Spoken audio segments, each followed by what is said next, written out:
Guys, nagpapakulo ako ng pork belly. Nilagyan ko siya ng paminta at asin. Bali, ang lulutuin ko ngayon ay magagata ako ng puso ng saging. Nalalagyan ko ng sigarilyas. At ihahalo ko tong pork belly na aking palalambutin ko muna siya. Kukuloan ko para lumab. Nahiwa ko na rin yung puso ng saging na aking gagataan. Yan, nahiwa ko na siya. Bali, lalamasin ko muna siya sa asin para nawawala yung kanyang dagta, para hindi siya mawala yung kanyang lasa na, kasi pag hindi mo nilamas to sa asin, tapos hugasan mo siya sa mainit na tubig, maligamgam na tubig, medyo mapakla ang kanyang lasa. So talagang ang proseso nito ay lalamasin mo siya sa asin, plus babandawin mo sa medyo mainit na tubig. Ayan, at bali lalagyan ko siya ng asin. Yan. At akin siyang lalamasin para nawawala yung kanyang pakla. Mapakla kasi to pag hindi mo nilama sa asin. Kaya kailangan dagdagan ko pa nga ng asin. Yan. Hanggang siya lumabas yung kanyang katas o yung dagta. So pipigain. Tapos babanlawin sa medyo matagal-tagal ang proseso nito pagluluto ng ginataang puso ng saging. Kabihira ako magluto nito. Day off naman ako, kaya naisipan ko ulit na magluto.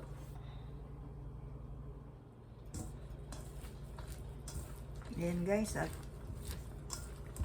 pinipiga ko pa rin tong puso ng saging hanggang sa lumabas yung kanyang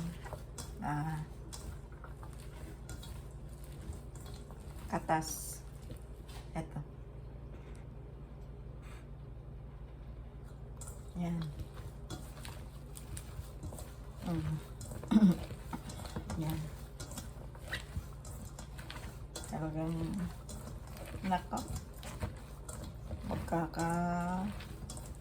mauubos ang aking lakas para lumabas ang kanyang katas. Pero medyo lanta-lanta na. Lalabas na yan.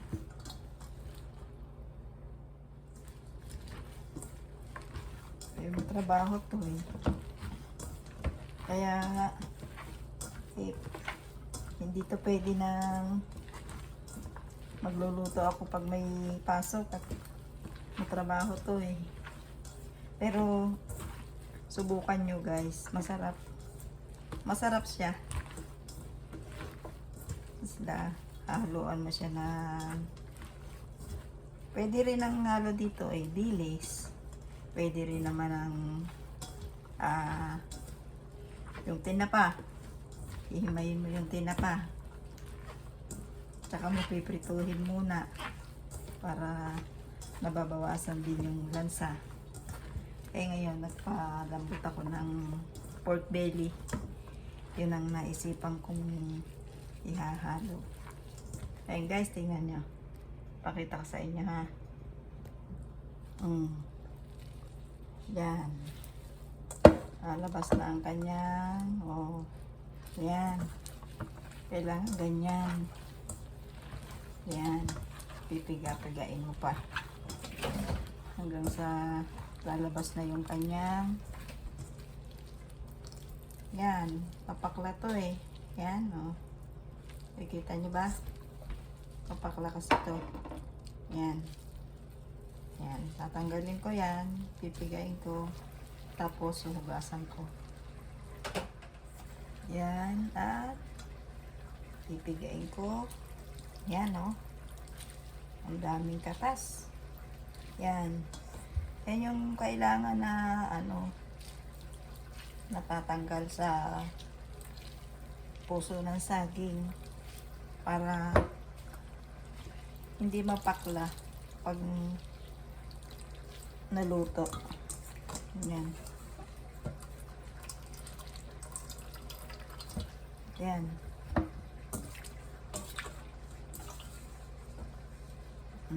Ayan guys, oh.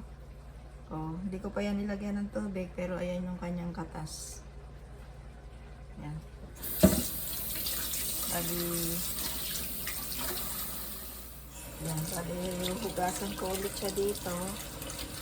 Babanlawin ko ng 2 banlaw para talagang walang maiwan na pakla dito sa puso. Yan.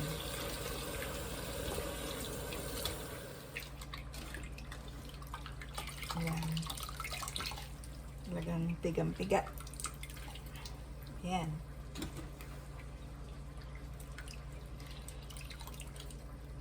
Hindi nyo na itanong guys. Talagang mahilig kami sa gulay. At yung kami mga bata pa, yung may mga tanim na saging kami sa aming likod bahay, kukuhain ng nanay ko. Ayan, yung mga puso, ginagawa namin gulay, kaya alam kong magluto nitong puso ng saging. Ayan. Ayan, ayan guys. Bali, tapos ko nang hugasan tong puso ng saging. Ayan. At ito pa yung isa kong isasama sa pagluluto. Sigarilyas. Ayan. Ewan ko kung anong ibang tawag nyo rito. Basta ito alam kong sigarilyas ang tawag nito sa amin. Tapos, ito na yung pork belly na aking pinalalambot. Ayan. Luto na. Akin na siyang hahanguin para lumalamig. Patayin ko na yung apoy or yung kalan namin. Yan. At ito akin lang hahanguin. Yan. Wow. Lalagay ko siya dito sa pinggan para lumalamig na. At hihiwain ko siya ng maliliit.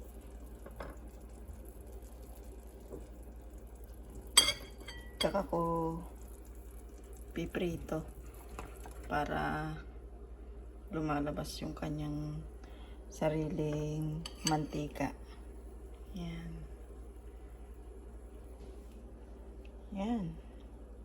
Ayan, at bali sisimulan ko ng hiwain ito, sigarilyas, ng maliliit. Kasi kulang, kakaunti lang yung isa lang yung puso ng saging na aking nabili.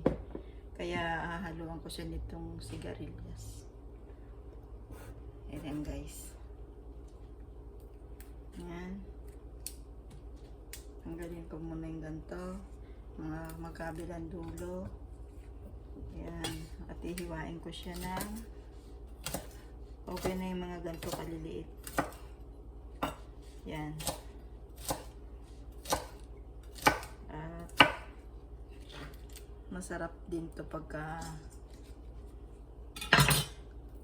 pwede to sa ginataan na gulay, pwede sa sinigang, pwede din tong ihalo or sa pinakbit.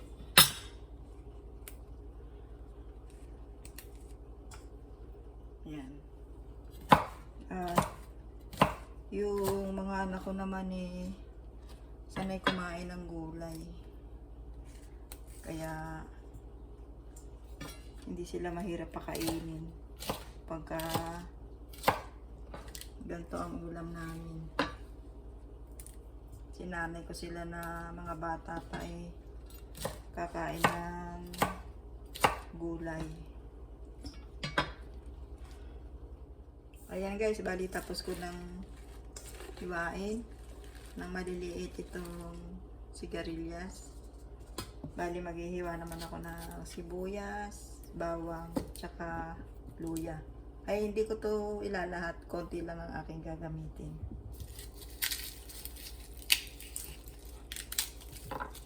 Ang lalaki ng bawang dito. Lalaki ng kanyang butil. Ayan na. Pasensya na guys, at yung hindi ako marunong mag-edit, kaya paputol-putol lang yung aking ginagawang pagbibideo.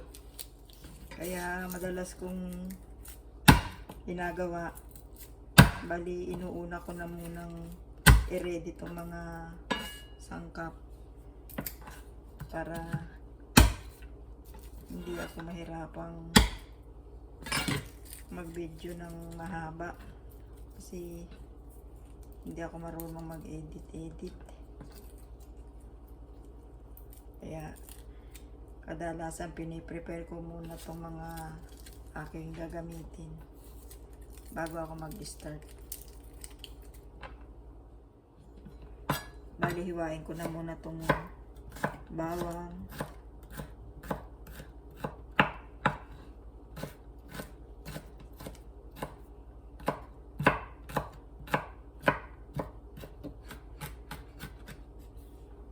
yan, at susunod ko na tong sibuyas, babalatan ko muna.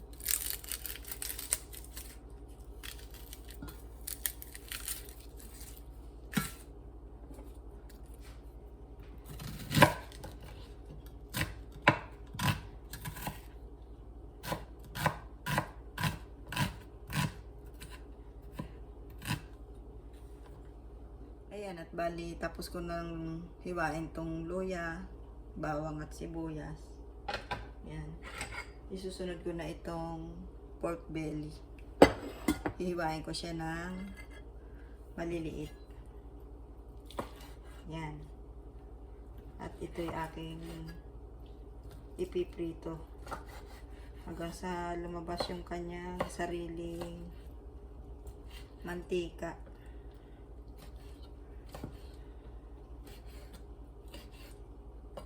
Yan. Ayan guys, at nag-i-start na akong iprito yung pork belly. Yung pork belly muna ang inuna kong lutuin para lumabas yung kanyang mantika. At nako, ang hirap nitong haluin. Pumuputok. Yan, ayan guys, bali mapula na ang ating pork belly. At lumabas na yung kanyang mantika. Gigisa ko na itong luya. Ayan. Sunod ko na kagad itong bawang para hindi masunog yung luya.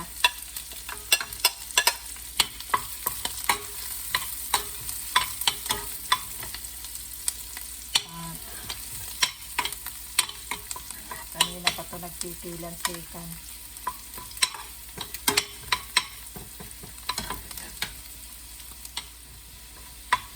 Sunod ko na ang sibuyas. Daming sibuyas. Para mas malasa. Nalihan ko yung sibuyas.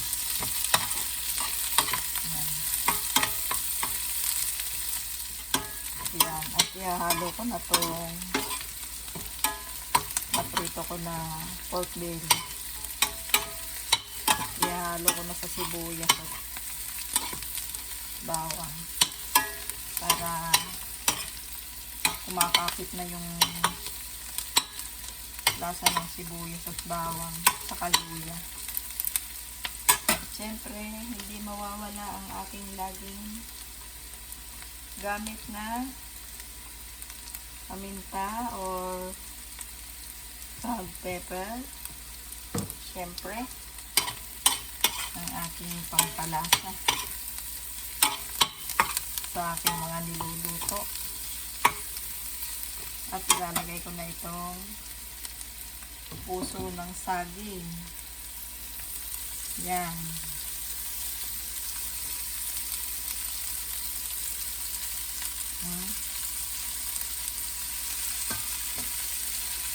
Yan. Ating ulit siyang hahaluin.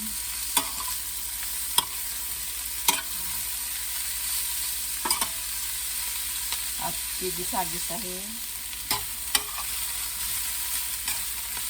Yan, at bali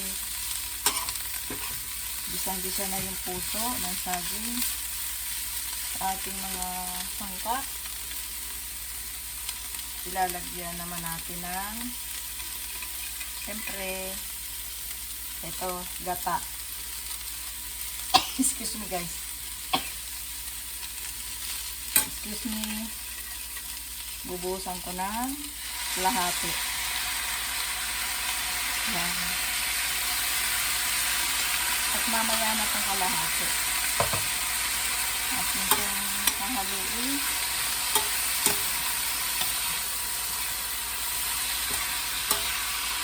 Yan.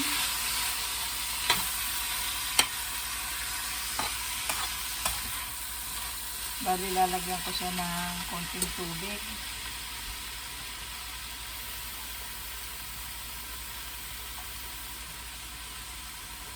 Para lumalambot yung puso. Kasi puro yung yung gata na nasa lata. Purong gata yan. Yan lang ang nabibili dito na gata. Yung nasa lata.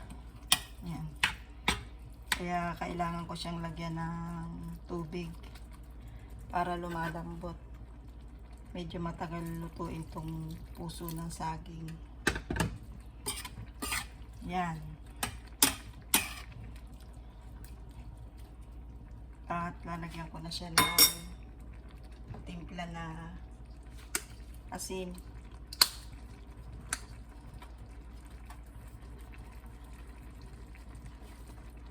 Yan.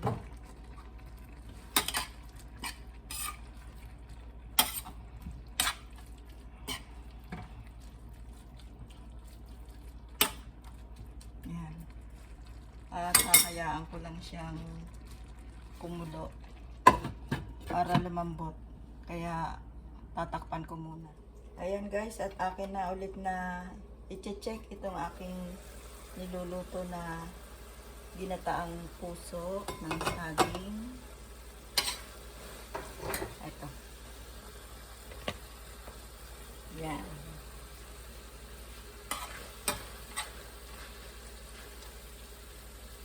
At ilalagay ko na itong sigarilyas.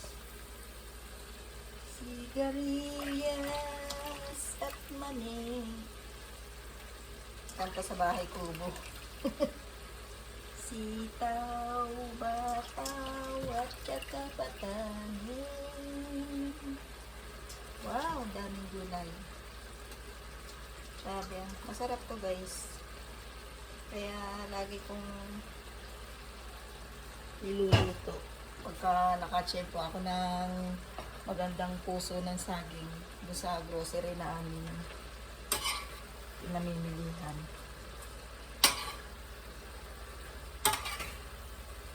Yan.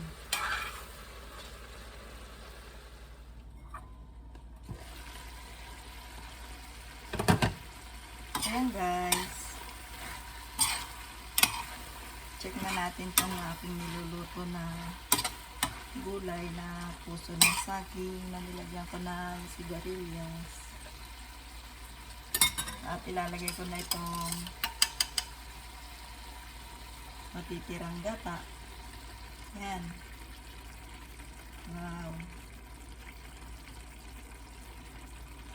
Hugasan ko ng tubig. Konti.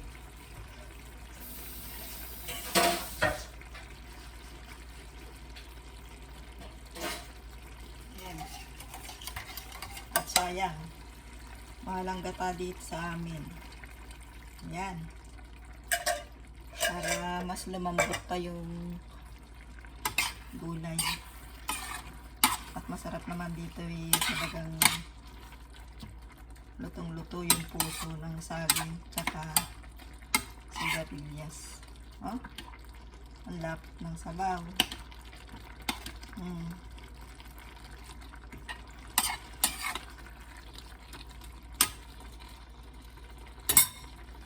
Pan ko muna ulit.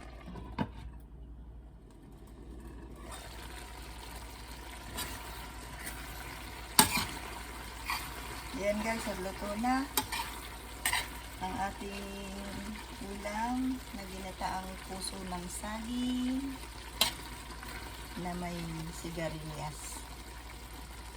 At akin na siyang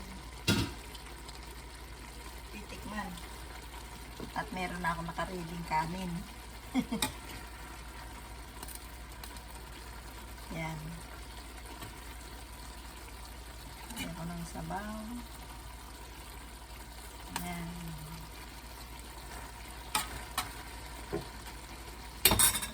Ito ang aking na kutsara.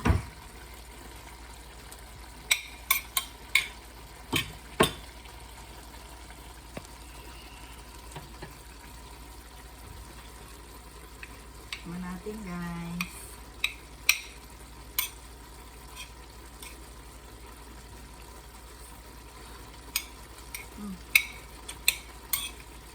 Kain po tayo.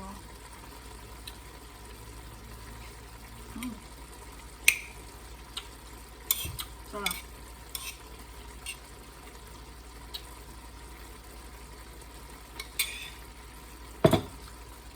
At pwede nang hanguin itong aking nilulutong ulam. Yung aking naluto. Yan. Yan guys, hanggang dito na lang ang aking vlog. See you on my next vlog. Sa mga hindi pa nagsasubscribe sa aking YouTube channel, please subscribe and like and share. Thank you guys.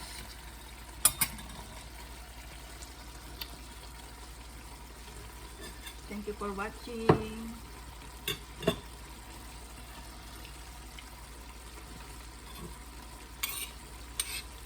Ayan po tayo.